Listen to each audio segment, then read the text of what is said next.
Hey everybody, welcome back to the shop. Today I'm going to get you caught up on that CJ5 Snowblower Jeep project.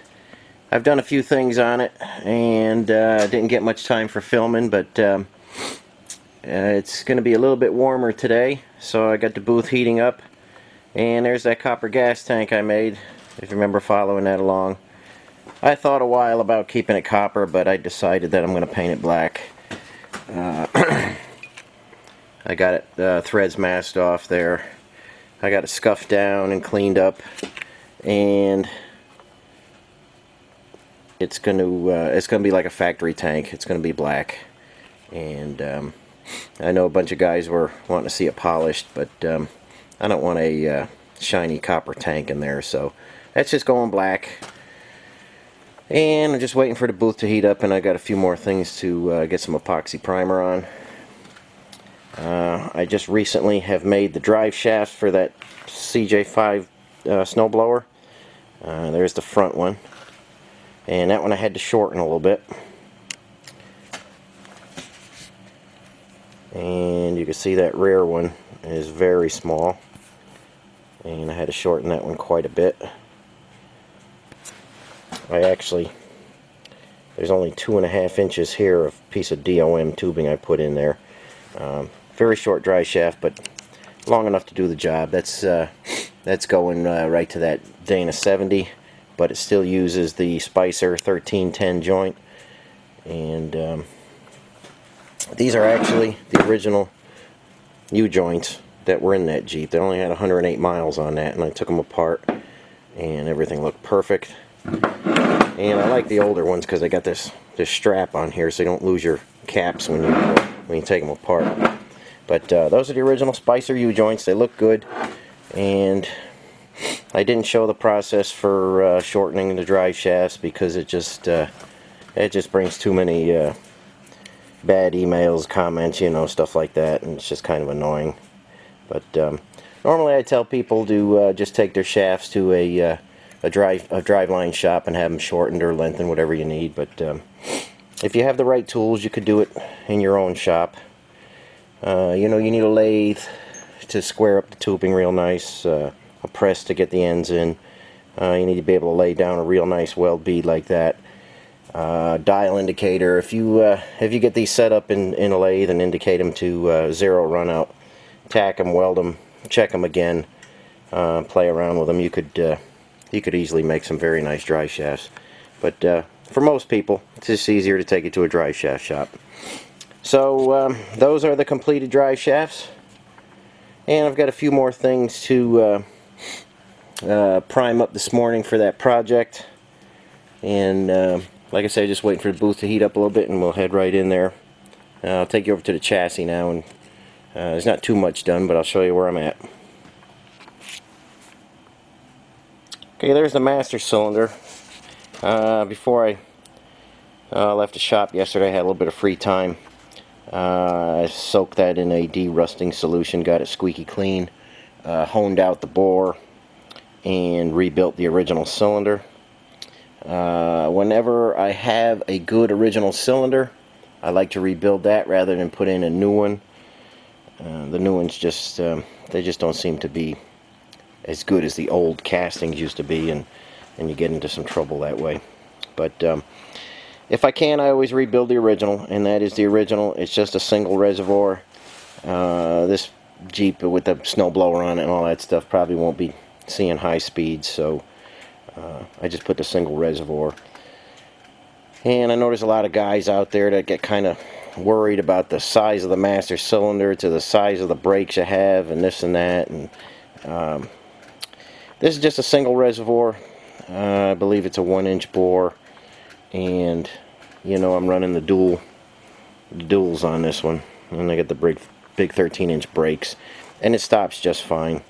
So don't drive yourself crazy over worrying about using a 1-inch bore or 1 1/8 or switching to dual reservoir or anything like that. Anything's going to work for you and stop you.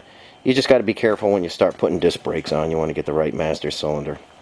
But coming up soon, I have a dual reservoir master cylinder installation video coming up. I tried to take that master cylinder apart yesterday, but it is not rebuildable. The cover is rusted right through and the bore is just solid rust. I can't save that one, and I'm not going to sleeve it. I've sent them out before and had them sleeved, and now the guys that sleeve them say don't use silicone brake fluid with the sleeved master cylinders, and I really like the silicone fluid. So I'm just going to I'll get a dual reservoir. We'll make some brackets, we'll put it in, and we'll talk a little bit more in depth about braking, and you know, if you got the V6 you want good brakes and stuff. But we'll talk more about braking when I get over to the dual reservoir installation, and I'll show you how to get that in there properly.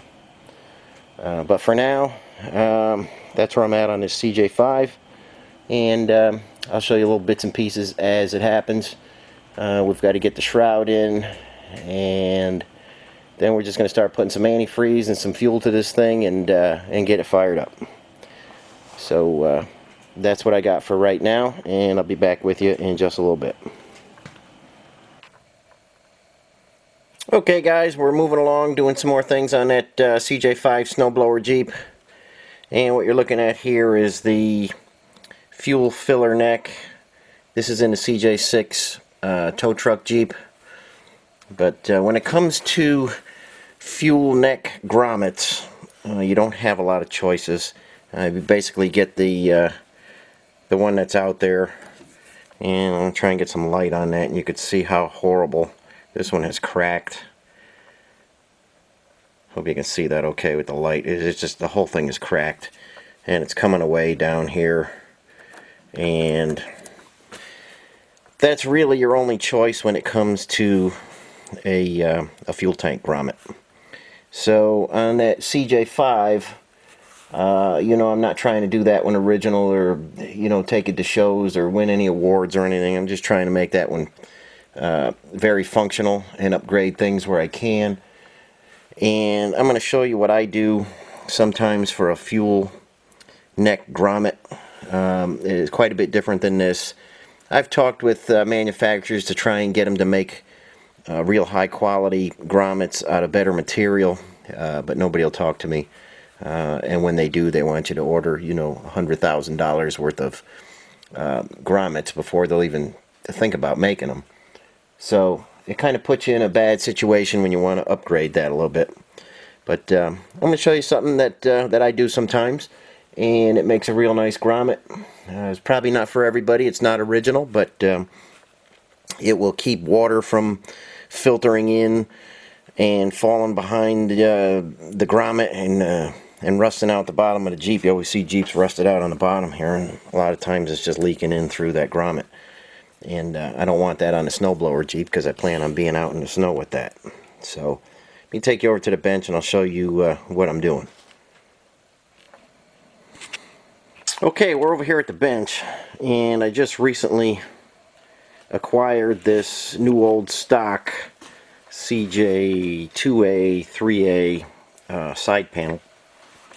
It's got a tail light panel on it as well, and it has the fuel tank filler grommet inside there, and that's basically your choice. Everybody carries the same one. There's no high quality ones out there. And then you take your, I just got a fuel neck off there, you know. You take that and you just jam it through there, and you expand it, and it forms a tight seal around there. And that tight seal will last, I don't know, maybe a couple months. You know, you're out in the sun and the sun's beating down on there, and just deteriorates whatever that material is, and it starts cracking. And if you ever get caught in the rain, like I say, it'll drip right inside the vehicle and get in that seam and just cause a lot of problems. So I'm not at that point on the CJ5 where I need this grommet, but because I have this new old stock panel and I'm able to just prop it up on the bench here, I figured it was a good time to show you what I do for this. So we have that copper tank going in the snowblower Jeep, so I'm going to use some brass material and some polyurethane, and I'm going to make a nice neck grommet. So let me show you the process.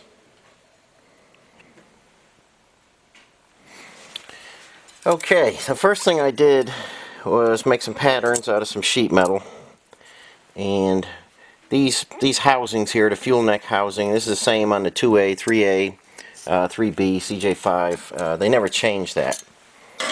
So I have a precision template for that side, and we have one for the inside, and that matches the radius on the inside and everything.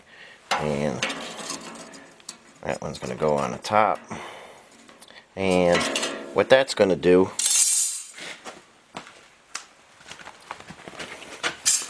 that's going to sandwich a piece of polyurethane between them. And like I say, I'm not trying to get too original. I don't worry about anything. I'm doing a custom body on that snowblower Jeep, and just trying to give you guys some ideas of how to maybe customize and make your Jeep better.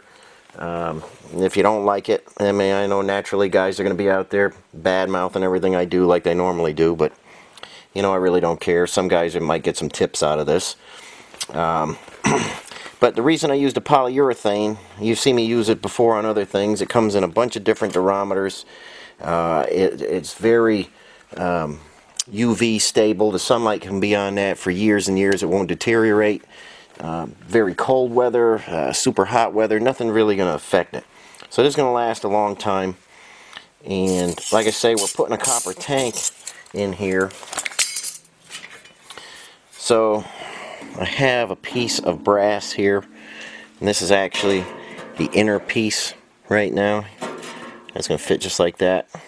I still have to cut the outside, but that's what those templates are for. I can just lay that on there, match up the holes, scribe around there, and make a real nice cut.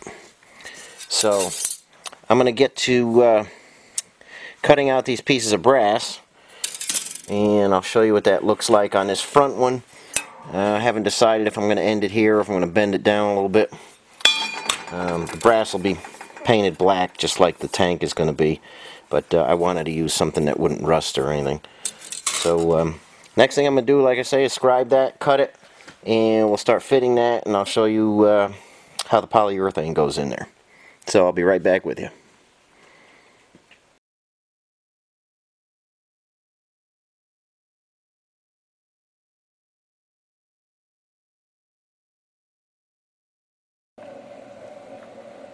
Okay, I've got that outer piece of brass that we're going to use set up in the Pexto circle shear, and we're just going to turn that on. I think a lot of you have probably seen me use this before.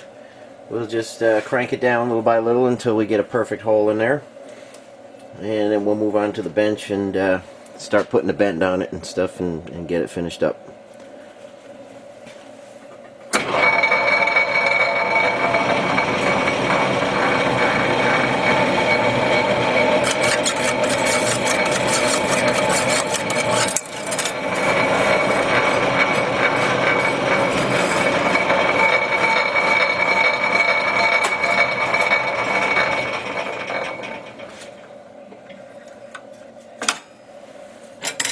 Okay, and there is our circle.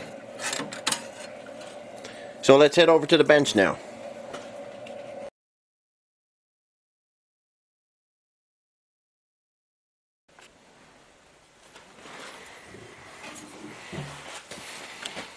Okay, so there's the outside piece. And obviously we got the inside piece. And there's going to be a piece of polyurethane through there with a smaller hole than that. And I'll get that cut out now, and I'll kind of clamp it up out here and show you. There's going to be some bolts going around here. It's going to squeeze everything together and hold everything nice and tight. And I'm not going to put those in, obviously, on this panel. That's going to go on the CJ5, but I'll show you what it looks like, and then I'll put it on the tank and show you what that's going to look like, and I think you'll get the idea of what I'm doing here. And let me get this cut out right now, and I'll be right back with you.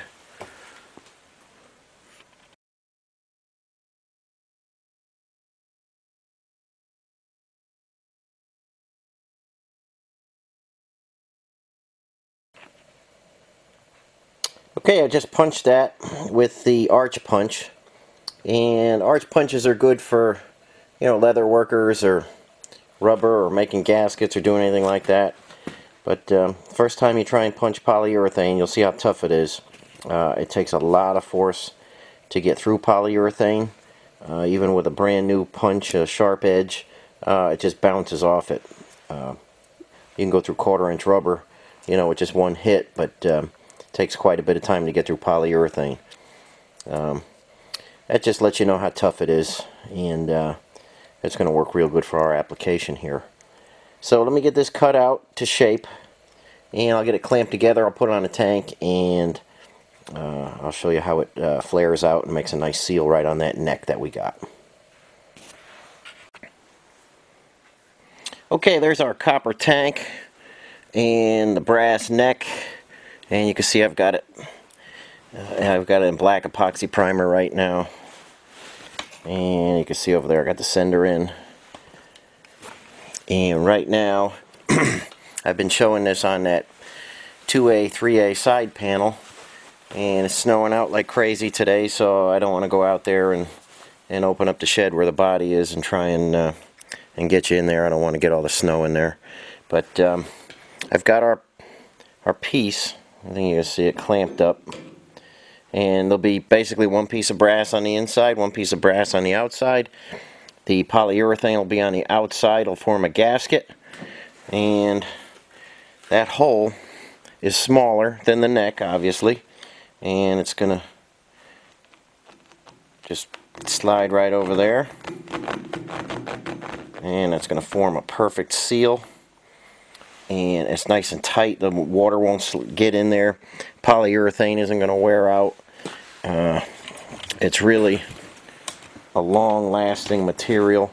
You know, you put the polyurethane in there once, you never have to change it in the life of the vehicle. It's just not going to wear out like that. I don't know what the other one is made out of, but you know, you can't expect more than a couple months out of the other one, and this one will last a lifetime.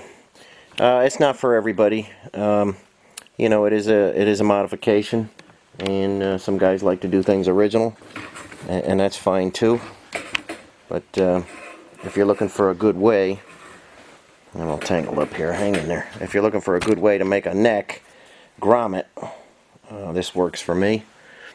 And when this is actually in the CJ5 body, there's going to be these little socket head bolts, like I put the sending unit in, and there'll be a couple across the bottom, and then we'll go up and space them evenly around the radius here, and I think that gives it a nice look. That's a nice clean bolt. It's brass, it won't rust.